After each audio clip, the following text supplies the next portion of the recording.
y lesiones de la médula espinal, ¿no? Estos tienen factores combinados que nos podrían dar el riesgo de tromboembolismo. Algunos factores de riesgo moderado, creo que los más interesantes son, por ejemplo, el tema de tumores malignos y el embarazo. Estos tienen tendencia a producir hipercoagulabilidad, ¿no? El embarazo, pues, produce éstasis, ¿no? Por el aumento de volumen que sufren las extremidades. Y, pues, factores de riesgo débiles, ahí tienen algunos citados. No los voy a leer todos, pero ustedes vayan memorizando algunos importantes. Muy bien. ¿Cómo se produce el tromboembolismo pulmonar? Y aquí les voy a compartir un pequeño video para que ustedes puedan ver. Les comparto el audio más del video. ¿Listo? Entonces, denle una mirada. Debido a una cirugía, embarazo, enfermedad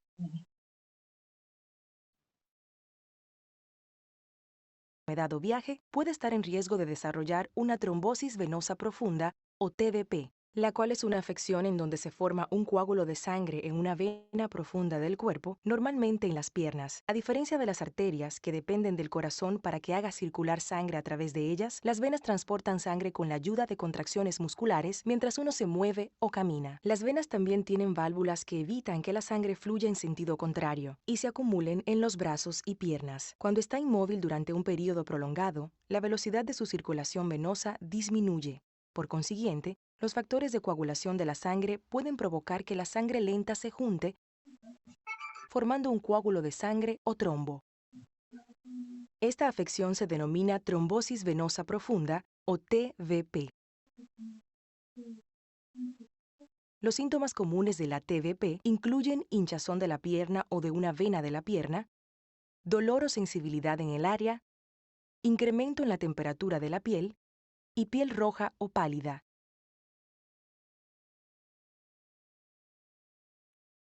En algunos casos de TVP, un coágulo de sangre puede desprenderse de una vena profunda y unirse al flujo sanguíneo. El coágulo viaja desde las venas profundas de la pierna, a través de las venas del abdomen, hasta el corazón, y finalmente alojarse en la arteria pulmonar o en sus ramas, bloqueando el flujo sanguíneo hacia los pulmones. Esta afección, denominada embolia pulmonar, es muy grave y puede causar daños permanentes en una parte del pulmón. Si el coágulo es grande o si hay muchos coágulos, la embolia pulmonar también puede causar la muerte. Entonces, ahí Debido a una cirugía, veían ese video en relación a lo que debido a una cir- el tromboembolismo pulmonar, ¿no? Ahí habla de uno de los factores muy importantes desencadenantes de tromboembolismo pulmonar, que es la trombosis venosa profunda, ¿no? Y la trombosis venosa profunda, pues, puede tener muchos factores de riesgo, como los que habíamos mencionado antes. Aquí aclarar algunos puntos muy importantes para que ustedes vayan haciéndose una idea. Este es un esquema de cómo el vaso sanguíneo, pues, forma trombos. Estos trombos se liberan, forman un émbolo, y cómo el émbolo va a obstruir un vaso aquí a nivel del pulmón, ¿no? En breve resumen es eso. Pero también nosotros, si analizamos esta figura, podemos sacar toda la signosintomatología que un paciente con tromboembolismo pulmonar puede tener. El tema de fisiopatología es algo muy bonito que deberían siempre aprovechar y estudiar en todo tipo de patologías que ustedes observen, ¿ya? Entonces vamos a hacer el ejercicio de cómo aparecen los signos y síntomas en el tema de tromboembolismo pulmonar. ¿Listo? Entonces, el trombo viaja, no ocurre nada hasta que llega aquí al punto de obstrucción. Entonces, nuestro punto de inicio, nuestro punto inicial, nuestro punto estrella va a ser aquí, donde ocurre la obstrucción, ¿verdad? Esta zona de aquí, que está dentro de la obstrucción, recibe gran cantidad de oxígeno, ¿no? Pero no hay sangre que se lleve ese oxígeno. Vamos a colocar oxígeno, lo vamos a hacer en azul. Aquí está. Entonces, recibe gran parte de oxígeno, pero no hay, como les decía, no hay quien se lo lleve, quien se lleve el oxígeno. Entonces, toda esta zona tiene oxígeno, pero no hay un transportador para que se lo lleve el oxígeno, ¿no? Entonces, esta zona radiográficamente se va a ver más oscura que el resto del pulmón, ¿no? Porque aquí no llega sangre, pero sí llega oxígeno. ¿Y qué va a pasar con la sangre que tenía que llegar a esa zona? Lo que sucede con la sangre es que pues tiene que dar marcha atrás, o sea, tiene que dar media vuelta y retornar, ¿no? Y al retornar pues puede irse por los otros vasos, ¿no? Puede irse por los otros vasos y congestionar, congestionar el resto de la circulación, ¿no? Porque el flujo que no va a esa parte del pulmón obstruido se tiene que ir y tiene que incluso retornar. No va a ser una fuerza para retornar y a nivel de la arteria pulmonar es muy probable que produzca algo que se llama como hipertensión pulmonar, ¿no? Porque pues va a requerir más fuerza para llegar hacia los pulmones, ya que hay este flujo sobrante que no puede pasar por estos vasos y tiene que retornar como tal, ¿no? No está cumpliendo el ciclo apropiado para la oxigenación y pasar al sistema venoso y retornar de esta forma a lo que es a la aurícula izquierda, ¿no? Entonces ya tenemos un parámetro de que el paciente puede tener o puede empezar a desarrollar hipertensión pulmonar. Ok, esto adicionalmente va a aumentar la trama de los demás vasos, ¿no? Va a aumentar también su presión. ¿Y qué pasa cuando aumenta la presión a nivel de los vasos en esta zona? Pues va a empezar a salirse sangre al parénquima pulmonar, ¿no? Va a empezar a ocurrir sangrados porque la membrana alveolo capilar se va a ir rompiendo y va a sangrar dentro del pulmón. Obviamente, la vía respiratoria no es un lugar donde la sangre sea bien recibida, ¿no? Porque ahí solo hay una barrera delgada que ayuda a producir el intercambio gaseoso. Entonces, esta sangre que va a pasar a la vía respiratoria, tal, va a pasar al alveolo, va a ser expulsada por un reflejo que tiene el paciente, que es un reflejo de tos. Entonces, el paciente podría presentar como síntoma la hemoptisis. Hemoptisis. Hemoptisis significa toser sangre. El paciente va a toser sangre por este aumento de presión, ¿no? Obviamente que al haber un lugar, dependiendo del tamaño, ¿no? Si es una obstrucción en un lugar pequeño, pues no pasa prácticamente nada. No hay hipertensión, no hay hemoptisis. Si es una obstrucción más grande, obviamente los síntomas se van a ir haciendo mayores. Entonces, aquí va a haber sangre que no se va a oxigenar bien, va a haber sangre que va a llegar a la aurícula y se va a detectar esta falta de oxigenación de la sangre. ¿Y el cuerpo cómo lo entiende? Algo está pasando con la oxigenación, no se está oxigenando bien la sangre. Entonces, lo que va a decir el cuerpo, le va a ordenar a los pulmones que respiren más, ¿no? Entonces va a producir una taquimia. Es decir, pulmones respiren más porque no hay suficiente cantidad de oxígeno. Y luego dice, o le estará faltando sangre. Entonces va a decir al corazón, envía más sangre hacia los pulmones y lo que va a producir es una taquicardia, ¿no? Entonces el cuerpo, al detectar esta baja en la oxigenación de la sangre, va a ordenar que aumente la funcionalidad de los pulmones, que metan y saquen más aire para meter buena cantidad de oxígeno, y el corazón le va a decir que vaya y recoja más sangre a los más oxígeno, ¿no? A través de la sangre de los pulmones, para que pueda oxigenar bien el cuerpo. Va a producir taquimia y taquicardia. Normalmente una taquicardia no viene libre de cosas. Puede producirse refuerzos o soplos. Además, la hipertensión pulmonar también puede producir un soplo de cierre en la válvula semilunar de la arteria pulmonar, ¿no? Entonces, va a haber reforzamiento de los ruidos cardíacos, ¿no? Del segundo o tercer ruido. Puede haber ruidos sobreagregados, ¿no? Puede haber soplos, chasquidos ¿cómo es? Chasquidos de cierre, ¿no? Entonces va a producir una alteración. Esta alteración en el corazón, con soplos y demás cosas puede verse en el electrocardiograma, ¿no? Entonces va a haber una alteración en el electrocardiograma. Ok. Y obviamente este paciente, si la obstrucción es mucho, va a presentar disnea y signos de dificultad respiratoria, ¿no? Signos de dificultad respiratoria. Entonces, más o menos esa es la manifestación, dependiendo del tamaño de vaso que se obstruya o la cantidad de pulmón que se infarta, para que esto sea más marcado o menos marcado, ¿no? Pero más o menos es así como ocurre. Muy bien, vamos a borrar todo esto y vamos a seguir avanzando. No, entonces aquí está, por ejemplo, el cuadro clínico que les decía, el paciente con disnea, taquimia, taquicardia, dolor torácico, hemoptisis, va a toser sangre y la inestabilidad hemodinámica, pues como corresponde. Ahora, criterios diagnósticos. ¿Cómo se hace el diagnóstico de un tromboembolismo pulmonar? Tienes factores de riesgo ya como antecedentes que les he mostrado al inicio, factores de riesgo mayores, moderados, menores, ¿no? Eso. Eh, Y pues aquí tenemos, por ejemplo, los criterios de Wells. Los criterios de Wells son criterios para mostrar la probabilidad de sufrir un tromboembolismo pulmonar.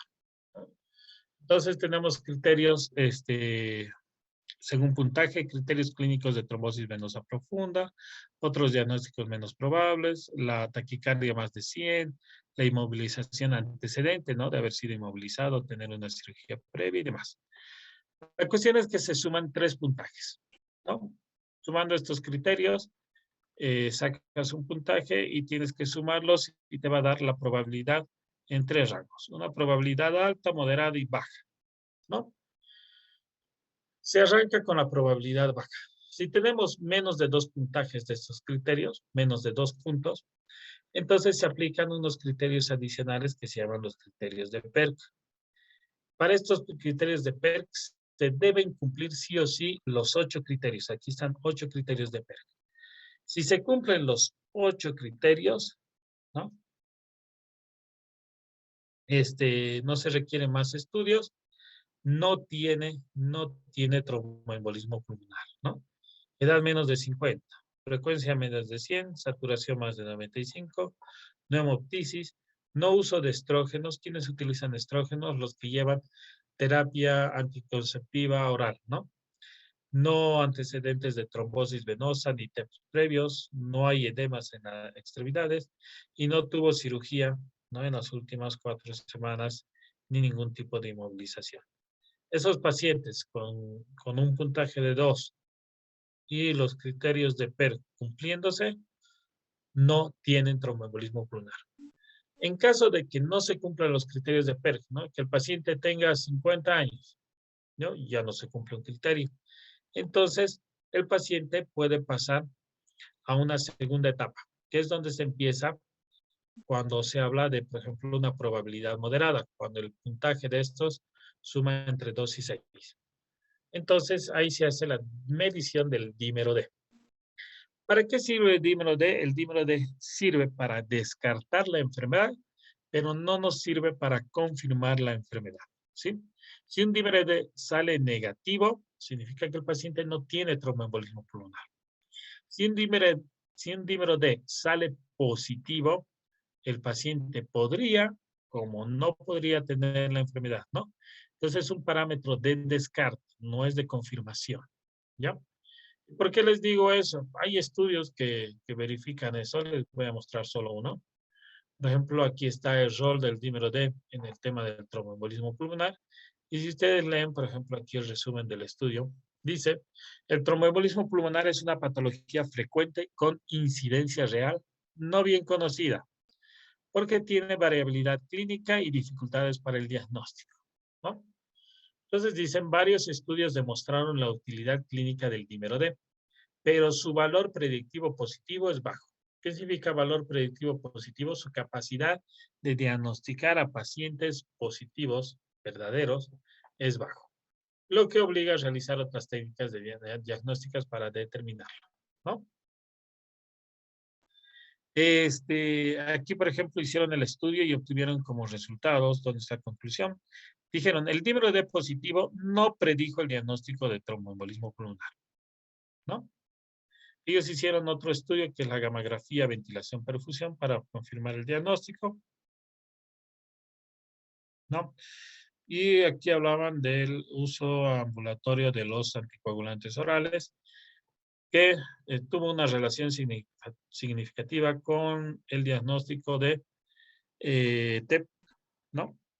En relación de la gammagrafía, ventilación, perfusión, y no por presencia de un dímero D positivo, ¿no? Entonces, el dímero D no es un parámetro adecuado para confirmar la patología. Sí es un parámetro adecuado para descartarla, pero no para confirmar. En caso de que el paciente con los criterios de Wells tenga una probabilidad moderada, se hace el dímero D, y el dímero D sale menos de 500, sale negativo, pues se descarta el tromboembolismo pulmonar. Si sale positivo, hay que pasar al siguiente escalón, que es pedirle una angiografía pulmonar por TAC, ¿no? Nosotros le llamamos una angiotac. Ahora, si en los criterios de Wells le sale una probabilidad alta, de entrada ya le tienes que pedir angiotac. Con eso se confirma como tal, el angiotac es el gold estándar, ¿no? El gold estándar de los estudios para tromboembolismo pulmonar, ¿no? En el tema de radiografía, pues para que se pueda producir radiografías, cambios radiográficos por tromboembolismo pulmonar, debe pasar bastante tiempo, ¿no? No son cambios que se ven de manera inmediata, son cambios que se van viendo a medida que va pasando el tiempo, ¿no? Entonces, algunos cambios, por ejemplo, por ahí dice poco frecuentes. El signo de Hampton o la joroba de camello que se dice, que aparece en la base de los diafragmas, aquí, ¿no? Este es el signo de Hampton. El signo de Pala, que es un aumento, ahí se los voy a marcar por si no ven. El signo de Pala, que es un aumento en la densidad a nivel de las arterias pulmonares principales a nivel de los bronquios, ¿no? Ahí se nota la arteria que está como conglomerada, ¿no? Por el flujo masivo que existe en la zona. Y luego está, por ejemplo, el signo de Westermarck, ¿no? También conocido como oligoemia focal con disminución de la trama vascular, ¿no? El signo de Westermarck. ¿Qué es lo que les decía hace rato? Que el pulmón, cuando está obstruido, se ve completamente oscuro, ¿no? Y eso lo pueden ver a este lado de aquí. A este lado, este pulmón de aquí está completamente oscuro. Mientras que el pulmón del frente hay un aumento de la trama vascular, si ustedes notan, ¿no? Miren la trama vascular, cómo se ve toda esa zona llena de vasos y demás. Pero aquí donde solo hay oxígeno porque la parte arterial está obstruida, entonces se ve oscuro porque el aire en el pulmón se ve oscuro, se ve así, negro, ¿no? Entonces son algunos signos radiológicos que podría aparecer, pero que no son tan frecuentes como uno quisiera. Muy bien, la clasificación del TEP. ¿Cómo se clasifica el TEP para su tratamiento? El TEP se puede clasificar como un TEP masivo, submasivo, un TEP pequeño moderado, ¿no? Gracias a Dios, el porcentaje de los TEP masivos son muy pocos, de 5 al 10%. Los pequeños moderados son los más predominantes, que van a un 70%. Aquí están las características del TEP y la terapia a aplicar. Cuando se tiene un TEP pequeño, se debe hacer normalmente terapia de anticoagulación para evitar que se siga aglomerando más coágulos en la zona de obstrucción. Cuando se tiene un TEP submasivo, aparte de la anticoagulación, hay que considerar realizar la trombólisis. Trombólisis significa la destrucción del coágulo, del trombo como tal, ¿no? Y para destruir el coágulo o el trombo existen ¿cómo se dice? Existen varias técnicas. Uno es la trombólisis química y la otra es la trombólisis mecánica. La trombólisis química se lleva a través de medicamentos, tal y como son, por ejemplo, el alteplase, el tenofteplase, que son los últimos fibrinolíticos, ¿no? Antes de eso se utilizaba, por ejemplo, mucho la streptoquinasa, la uroquinasa, como fibrinolítico, pero tenía muchas complicaciones en el tema de su manejo, era más complicado poder manejar estos medicamentos, ¿no? Pero hoy en día hay algunos medicamentos más seguros y que se pueden utilizar, como son estos que los he ido citando, ¿no?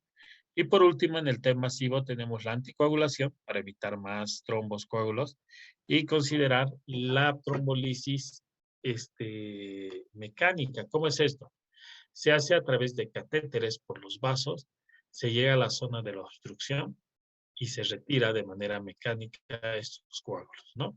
Esto es por cateterismo, intervención por cateterismo, y normalmente lo debe hacer un imagenólogo intervencionista, ¿no? Son procedimientos más delicados, más complejos en el tema de cómo realizarlos, ¿no? Pero esa es la terapia que se requiere porque si no este paciente se puede morir. Entonces, el manejo. ¿Cuál es el manejo inicial que ustedes le van a dar? La posición juega un papel muy importante.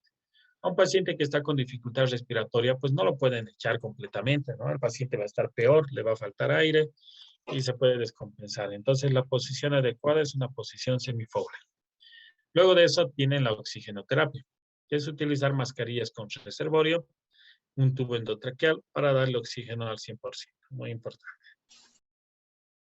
Luego, la anticoagulación como tal.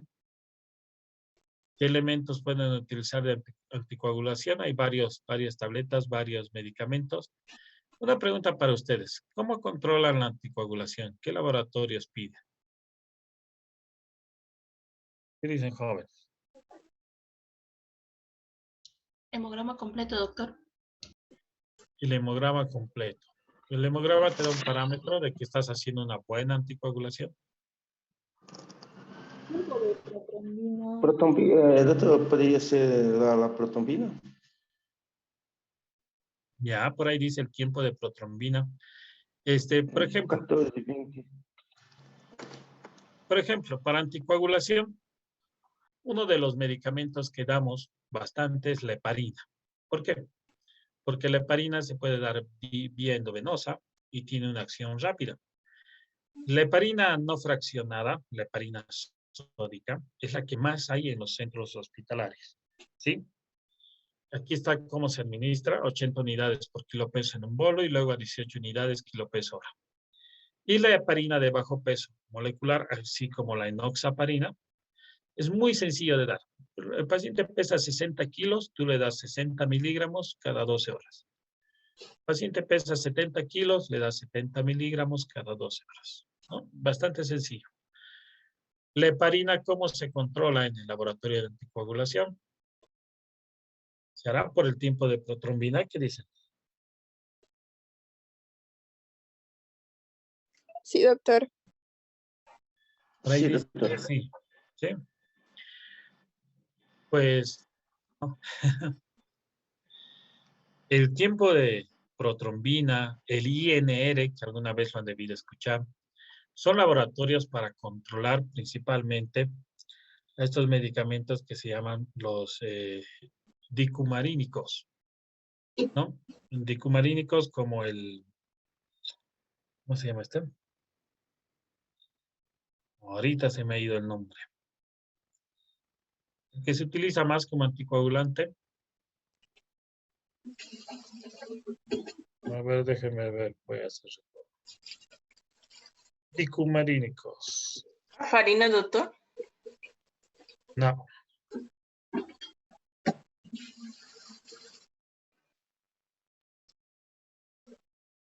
Ahorita se me ha ido el nombre del medicamento. Aspirina, doctor. No, la aspirina no. La aspirina no es un anticoagulante como tal, es un antiagregante plaquetario, ¿no? Tiene dentro de sus efectos evitar la agregación plaquetaria, pero no es anticoagulante, ¿no?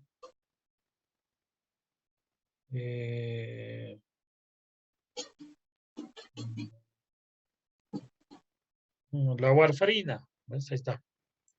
Mira, la warfarina es de los medicamentos que más se utiliza para la anticoagulación. Es de vía oral, acción vía oral. Su efecto recién aparece entre las 48 y 72 horas, eso significa los 2, 3 días. No se utiliza en una emergencia porque obviamente es vía oral y su efecto demora 2, 3 días en aparecer. Se utiliza antes la heparina, ¿no? Y para controlar la heparina se utiliza el tiempo parcial de tromboplastina activado. Ese es el laboratorio que ustedes deben pedir para controlar heparina sódica, que es lo que hay más en los hospitales. Es un error querer controlar la coagulación mediante el tiempo de protrombina e INR. Eso normalmente se utiliza para anticoagulantes como los dicumarínicos y en eso está la warfarina, ¿no? Que es el dicumarínico más utilizado mundialmente.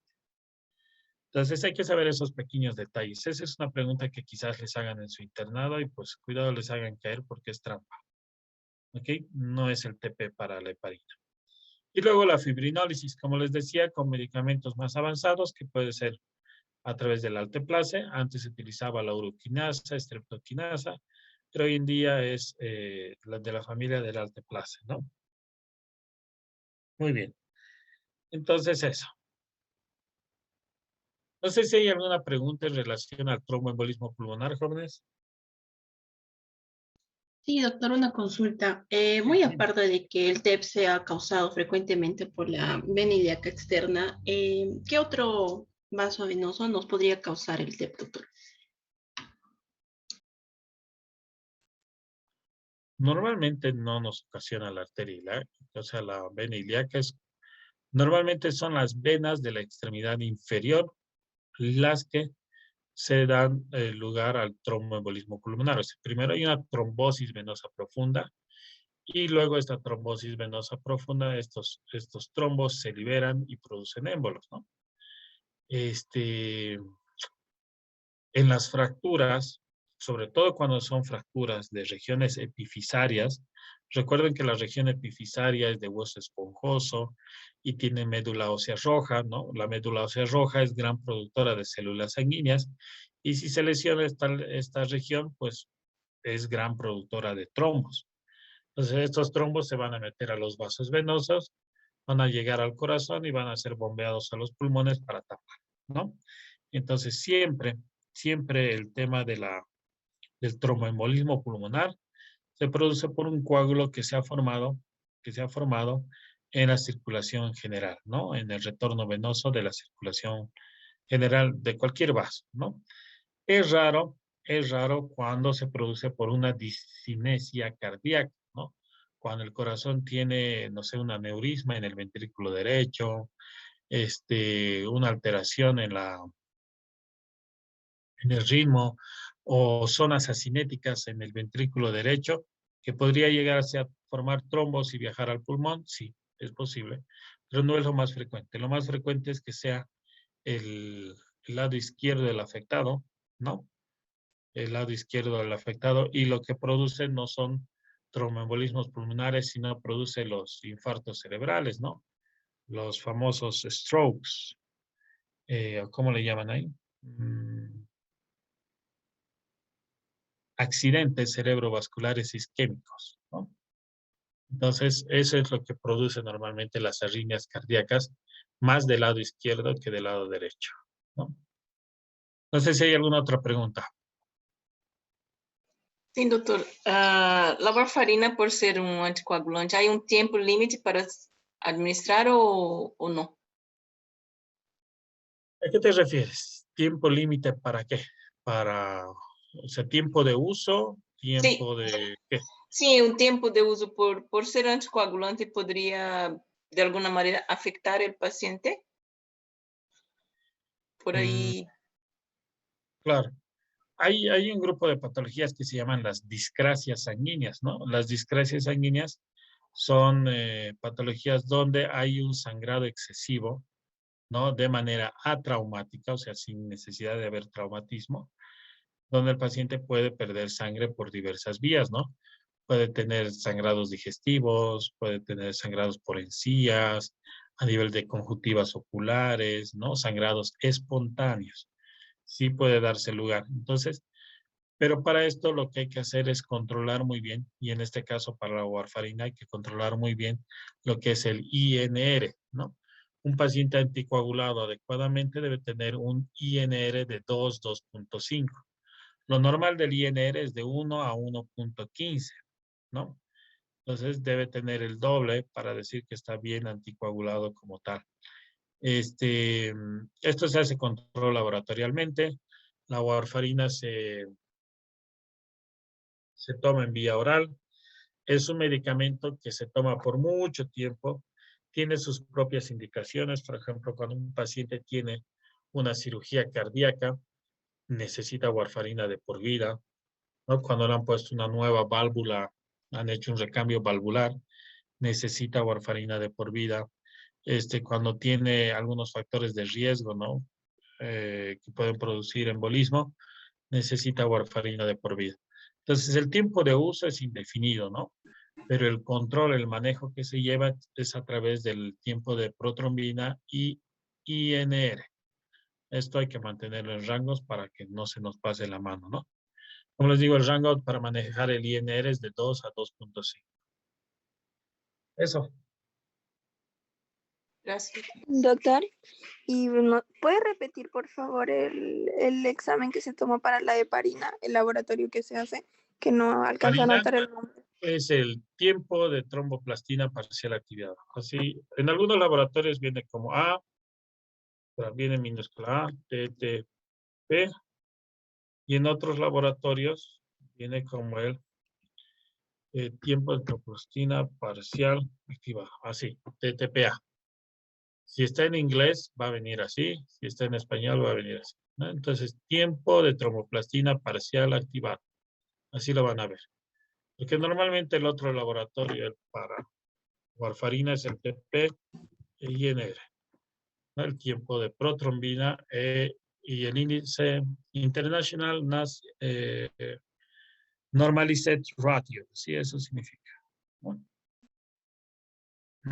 El rango normalizado internacional. Y este es para la heparina. ¿Alguna otra pregunta más?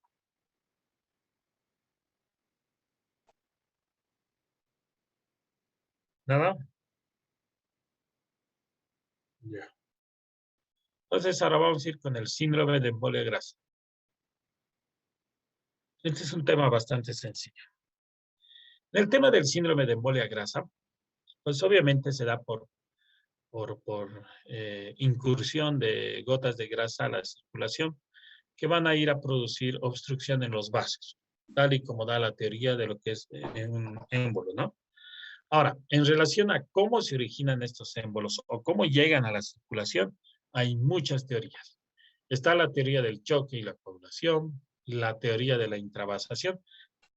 La teoría de la intravasación es de las más aceptadas, que significa que se hace una lesión vascular y por la lesión vascular ingresan las gotas de grasa. Por ejemplo, en la fractura de huesos diafisarios, ustedes saben que la diáfisis de los huesos tiene médula amarilla y pues la médula amarilla sale por los vasos, incursiona por los vasos y produce un síndrome de embolia grasa. La teoría bioquímica de la lipasa y la teoría del origen no traumático. Entonces, ¿por qué hay muchas teorías? Precisamente porque si uno sabe cómo se ha originado el problema, lo más probable es que sepa cómo solucionar. Pero si no sabe cómo se ha originado el problema, pues ahí nos vemos en un dilema porque no vamos a saber cómo tratarlo adecuadamente. Y ahí es donde viene este asunto. ¿Qué más? Entonces, hay varias teorías, ninguna aceptada totalmente. Estas son las 4 más estudiadas. Hay más de estas. Y creo que la más aceptada de todas es la teoría de intravasación. ¿Cuál es el cuadro clínico? Dentro del cuadro clínico hay unos criterios que se llaman los criterios de Gurt y Wilson. Los criterios de Gurt y Wilson hay criterios mayores, criterios menores. Los criterios mayores como tal están estos 3 de aquí que ustedes ven. Alteraciones dérmicas en la piel, alteraciones respiratorias y alteraciones del sistema nervioso central. ¿Cuál es el signo patognomónico? O sea, el signo característico de una embolia grasa son la aparición de petequias, ¿no? Ese es el signo patognomónico. ¿Qué son las petequias? Son como unos puntitos rojos, ¿no? En la piel. Que normalmente estas petequias tienen una distribución particular. Se da en la parte alta del tórax, en la parte alta del pecho, en los hombros, cuello y cara, ¿no? Está en la parte alta del cuerpo en sí, ¿no? Cara, cuello, tórax superior y hombros. ¿Por qué se da en esta región? Es por un efecto muy sencillo que ustedes lo conocen. Cuando ustedes mezclan agua y aceite, ¿hacia dónde se va el aceite? Hacia arriba, doctor. Arriba, ¿no? Hacia De arriba. arriba, ¿verdad? Entonces, ¿por qué al paciente le aparecen las petequias en la cara, cuello, tórax? Porque esa zona está hacia arriba. Así de simple. Por eso, ¿no? Tiene ese efecto de que agua y aceite no se juntan. La grasa es aceite, obviamente, no se junta con la parte líquida y tiene una tendencia de ir a la región superior del cuerpo. La afectación respiratoria, ¿no? Que el paciente tenga disnea, dificultad para respirar y demás cosas. Y la afección del sistema nervioso central, que el paciente esté irritable, desorientado, confuso, nos puede dar una pauta. Aquí está el resto de criterios de Gurr y Wilson. Les he mencionado los criterios mayores: insuficiencia respiratoria, afectación del sistema nervioso central y petequias. Hay criterios menores también, sí. Los criterios menores son taquicardia, fiebre arriba de 38, anemia súbita, ¿no? Que el paciente tenga una anemia súbita de manera inexplicable, trombopenia, aumento de la velocidad de sedimentación globular y partículas de grasa. ¿Dónde partículas de grasa? En el ojo, en la orina, en el esputo, ¿no? En diferentes partes. Entonces, ¿cómo se hace el diagnóstico de síndrome de embolia grasa? Se juntan. Se debe tener dos criterios mayores, ¿no? El paciente, por ejemplo, tenga petequias y dificultad respiratoria, suficiente para hacer el diagnóstico de embolia grasa. Que el paciente tenga, no sé, petequias y afección nerviosa, ¿no? O sea, que el paciente tenga petequias y esté irritable, confuso, más o menos. O algunos criterios menores, que tenga por lo menos un criterio mayor y 3 criterios menores, ¿no? Esa es la forma en hacer el diagnóstico de síndrome de embolia grasa. Ok. ¿Cuál es el tratamiento del síndrome de embolia grasa? No tiene. No tiene tratamiento el síndrome de embolia grasa. No como es como en el tromboembolismo pulmonar, ¿no? Le das anticoagulantes ¿para qué? Para que no se formen más trombos. Le das fibrinolíticos para destruir los trombos que ya se han formado. Aquí no hay un medicamento que destruya los émbolos grasos, ¿no? Entonces es una patología muy, muy fregada en el tema de manejo. Obviamente que hay que darle la posición semifowler para mejorar la mecánica ventilatoria, oxigenoterapia, mascarilla, un tubo, darle analgesia, la embolia grasa es muy dolorosa, y mantener siempre un volumen de líquido, de sangre, eficaz. Es muy importante mantenerlo al paciente con una buena presión arterial. ¿No? ¿Por qué? Porque la mayoría de estos pacientes van a requerir unidad de cuidados intensivos. La mayoría va a ir a UCI, ¿no? O a UTI, no sé cómo le dirán en sus lugares, en sus regiones. Unidad de terapia intensiva, unidad de cuidados intensivos, ¿no? Entonces, este paciente requiere eso hasta que el cuadro embólico pase, ¿no? Requiere soporte ventilatorio, requiere manejo de la respiración hasta que el cuadro pase, ¿no? Porque no hay nada que destruya los émbolos grasos, ni cómo prevenirlos, ni nada del estilo, ¿no? Entonces hay que tener mucho cuidado con este. Normalmente se puede dar por fractura a nivel de los huesos largos, ¿ya?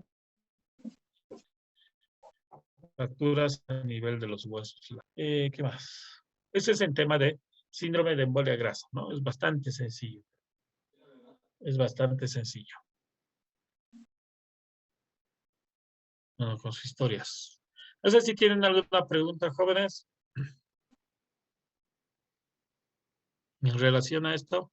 Sí, doctor, hay casos donde la embolia grasa llega al corazón y produzca insuficiencia cardíaca o algo así. Sí, sí, hay probabilidad. No es lo más frecuente, pero hay probabilidad.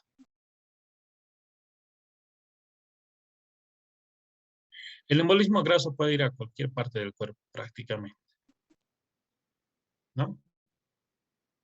A diferencia del tromboembolismo pulmonar, que va más hacia los pulmones, el síndrome de embolia grasa puede afectar cualquier región del cuerpo. ¿Qué más? ¿Una otra duda? ¿Ninguna? Ok. No, Muy bien. Nada, nos vemos en la práctica con el resto de los grupos durante la semana. Esta semana nos toca rodilla, si no me equivoco. Y para los del primer bloque, ya están sus notas en el sistema, si han podido verificar. De todas formas, lo pueden ver ahí. Doctor, Sí, los del lunes que han sido feriados, directamente rodilla, por si acaso. ay. Ok.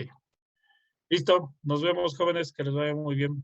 Buenas noches. Chao, doctor. buenas noches, doctor. Hasta luego, doctor. Gracias. Buenas Chao. noches.